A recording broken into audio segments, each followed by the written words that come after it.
welcome to an episode of Conscious Straight Talk with Katie and Lindsey. Hi, my name is Katie Hutchinson, and I'm a licensed marriage and family therapist, and I'm also a certified mediator, and we're so happy to have you today. And I'm Lindsey Kearns, the mama behind MalibuMamaLoves.com, and I'm also a conscious certified trauma-informed life coach. So we opened the topic on Wednesday to domestic violence, and we're going to be talking about that in the next few weeks a lot. There's so much to talk about. I feel like it's such a floating topic that encompasses so many different important things that need to be addressed and need to be talked about, because what is our statistic? One in three women and 1 in 4 men, and that's underreported. And that's only what's reported. Yeah, I mean, there's got to be so much more. And it doesn't matter if you're heterosexual, homosexual, transgender, male, female, whatever. This is happening everywhere. And so on Wednesday, we shared with you 20 unbelievable facts about domestic violence, which was great. Today, we just kind of, once again, because we want to reiterate a lot of these things because they are so important and so valuable to know and to understand. I did share with you guys on Wednesday that I myself am a survivor. I have broken several cycles of abuse.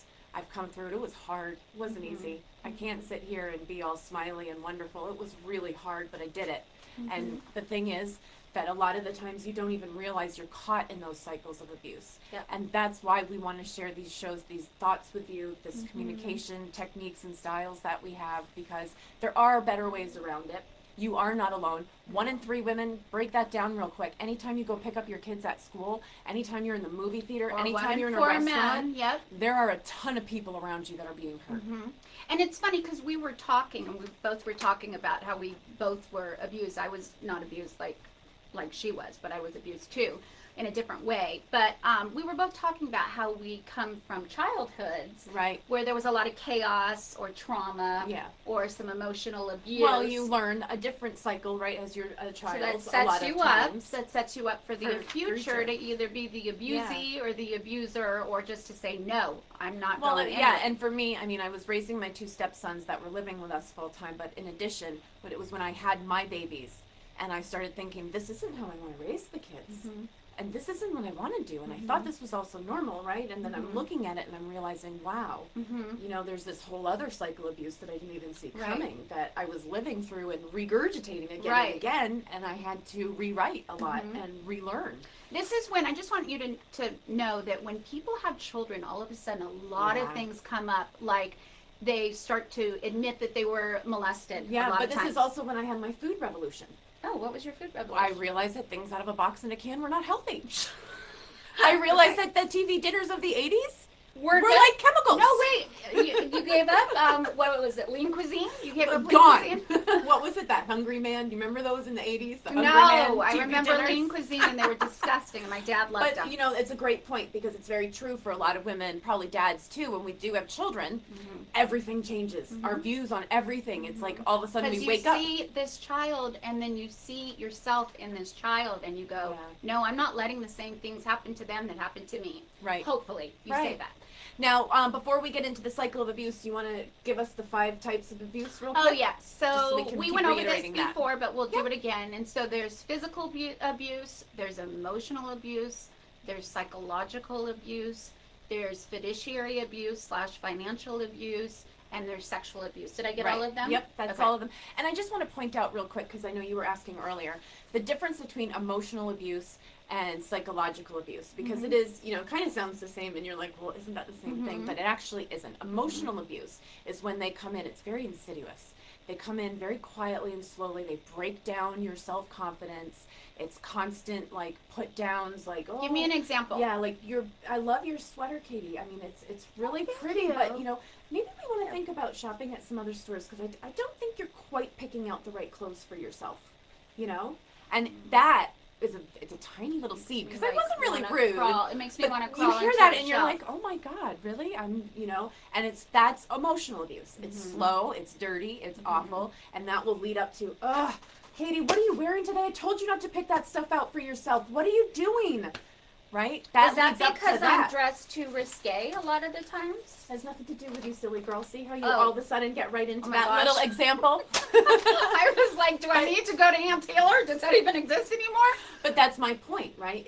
You just get sucked into that. So that's the emotional, whereas the psychological is a whole horse of a different color. Give me a psychological example. Like they are stalking you, they're following you, they're scaring the crap out of you. Like your car. You realize, Katie, if you go and see that client today for work, I'm going to be there in the parking lot when you're done. I'm going to slash your tires. I'm going to beat the crap out of you. Yes, I'm not going to have Do any you know more that's clients. going to happen?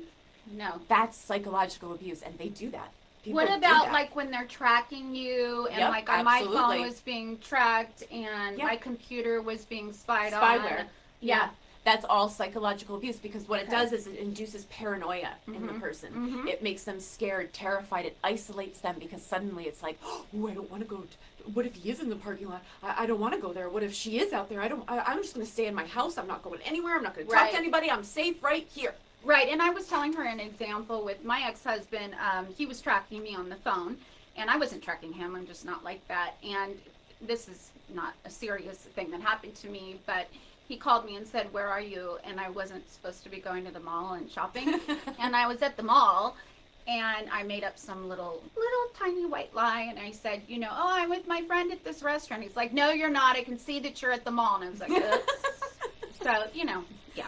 Well, but that gets that, even though that's like a silly I still little... was nervous, though. Like, I better not go to the, But that plants a seed in your head, and you're like, oh my God. I should go to the mall. Am I going to be safe if I go to the doctor? Am I going to get questioned? Or like, is it going to be, accused? Am I going to be accused of having an affair if I stop at my friend's house? Or, Exactly. it plants all those seeds, which prevents you from living your life. Yep, totally. You know what I mean? Okay, so let's hit the cycle of abuse. That's what we're talking about today. Let's do that It's now. The cycle of abuse. Yeah. Okay. So we want to talk about the first cycle. The first cycle is the honeymoon phase.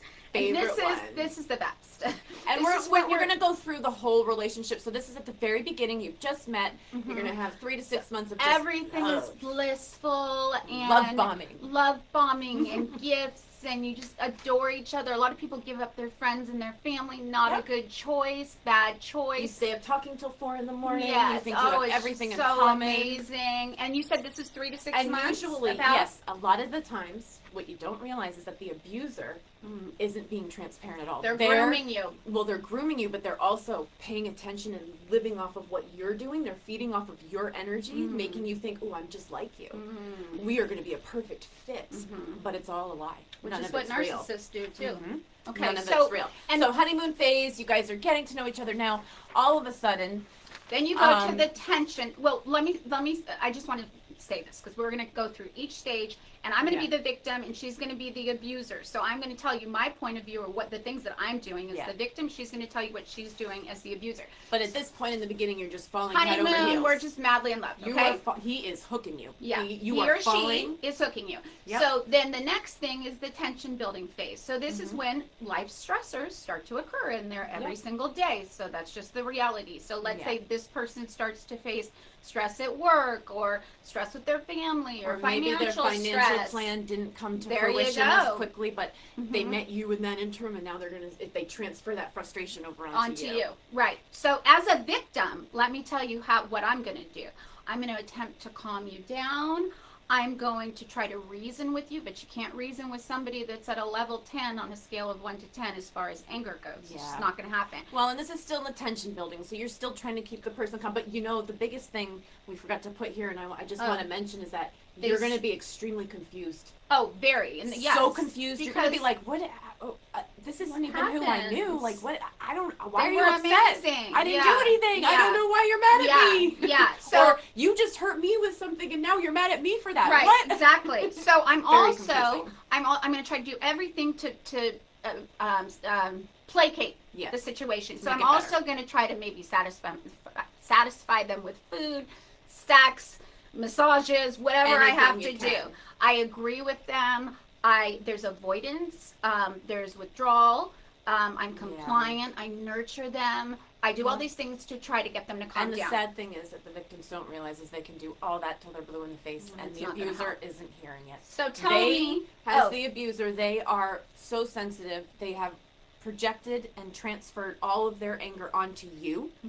So they are no longer in control of what they're doing or thinking, right? So they're going to be nitpicking. They're going to be sensitive, meaning like if you look at them the wrong way and say hi the wrong way, or make something like a silly little joke that you thought was kind of funny, and they can take it in the wrong way, it's going to be days of hell. I hate to use that word, but it will be. It will be awful. So tell me how else you're going to abuse me. They can do, well, in the tension building, right, it's still just the nitpicking, the trying to fight with the person, maybe breaking some of their things, saying, you're not worth it, or, ripping some of your clothes. Messing up the house, like throwing the flower pot. Saying, you clean that up. That's your mess to clean up. So you created that. It's slow and instant. This is just the tension building phase, right, where you start sensing something is different here, but you're struggling to paint all those red flags green. I think that's very true. Yeah. And so then we lead to the acute explosion phase. Yeah, and this is where the person goes crazy. But anyways, so this is when we've got the physical, sexual, emotional, psychological, all of that kind of abuse. Financial. Okay. So now I'm the victim again.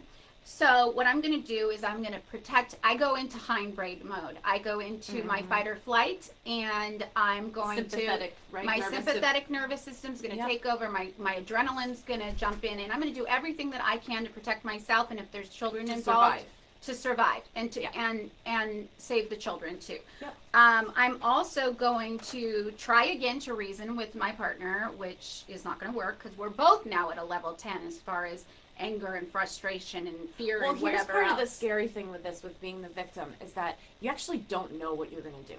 Because your sympathetic nervous system takes over, and you're going to have one of 4 responses, which we know. Very true. But we don't know which one until this first time it happens. Then you can start to learn how, okay, this is how my body responds, because you get a massive rush of chemicals. You're not thinking clearly. So you're either going to fight with the person back, which is never good. The 4 F's, right? You're going to fight with the person back, and that's never good. That doesn't work out well. You're going to flight, you're going to run. That's what I recommend, because no matter what, the person can't hear you. You can't hear them. You need to get away from each other right now and not be doing anything like that.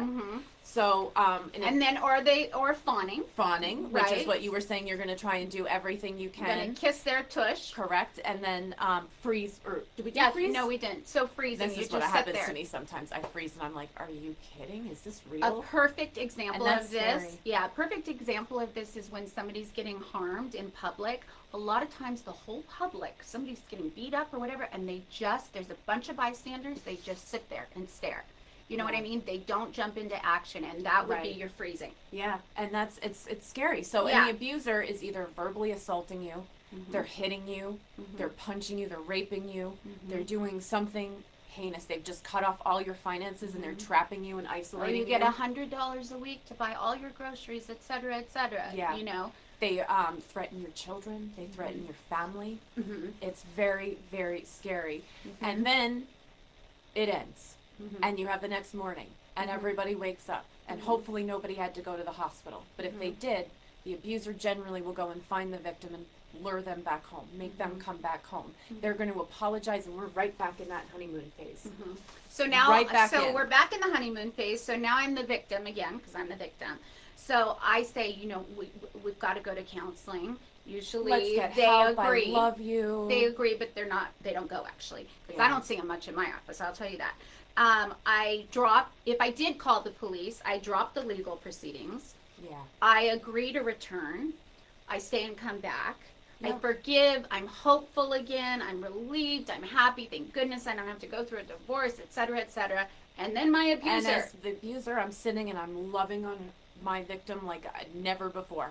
Now I'm giving gifts. I'm making promises that I know full well I will not be keeping. I am saying I can't justify this behavior. It was so wrong. I'm so sorry. I'm going to fix it. I'm going to go to therapy. I'm going to do this. I'm going to make your life amazing.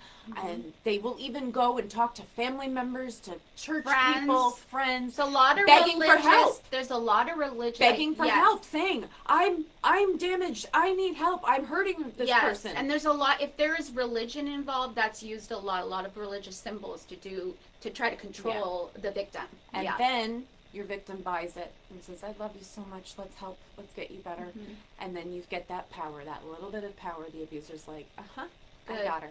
And then life tensions start building again.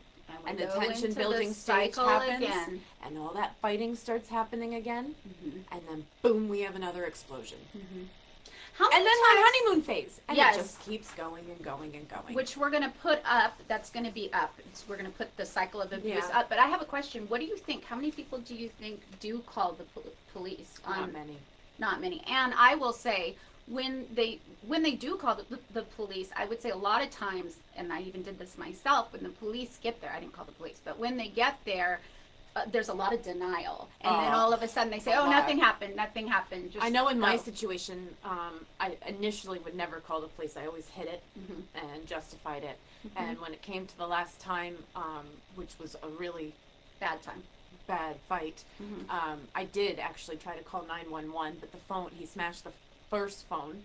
And I thought I heard 911 answer. So at the time, and this is actually an important fact to know because I didn't know this, I thought I heard them answer before he smashed the phone. So at the time, I thought, okay, they heard, and they'll come. So they'll just come. Yeah, that's but what the they thing were is, if you're to do. on a cell phone, they can't get your location, so they won't come unless you give them an address. So I was sitting there waiting, thinking, oh, I made contact. And they're coming. Someone's going to come and help, and nobody showed up to help. But wait, and nobody went on to uses a home phone. Well, I didn't have a home phone. It was my cell phone. I know. He went on to smash the other phone, so I had no way of But getting what help. I'm saying is nobody has a home phone, or most people don't nowadays, so then how are they going to know? Well, that's it. You have to, then that's my point in saying this to people, like, get your address out there. Yeah. You know, like, even before you say hello, be like, I'm at blah, blah, blah. Yeah. Because that's the most important thing. They can't find you. Right. And I didn't know that. I holed my kids and I up in a room and, like, barricaded the door and waited for, like, 3 hours and no police came, and he was out there sleeping. Terrifying. I mean, it's very terrifying. So, Yeah. anyway, that's kind of the cycle of abuse we wanted to go over with you today. We're going to break down each different type of abuse next week. So I think we'll start with physical on Monday. So we hope you join us for that. Yeah. I'll be sharing a little more of my story. It's tough stuff to talk about, but I do think the conversation is important. Yep. And, you know, I hope it makes you guys all feel a little bit less alone because you're not alone. There's a lot of us out there. Drop us some comments, reach out, you guys. Tell us your story, ask help if you need it, we're here for you. And have a great weekend.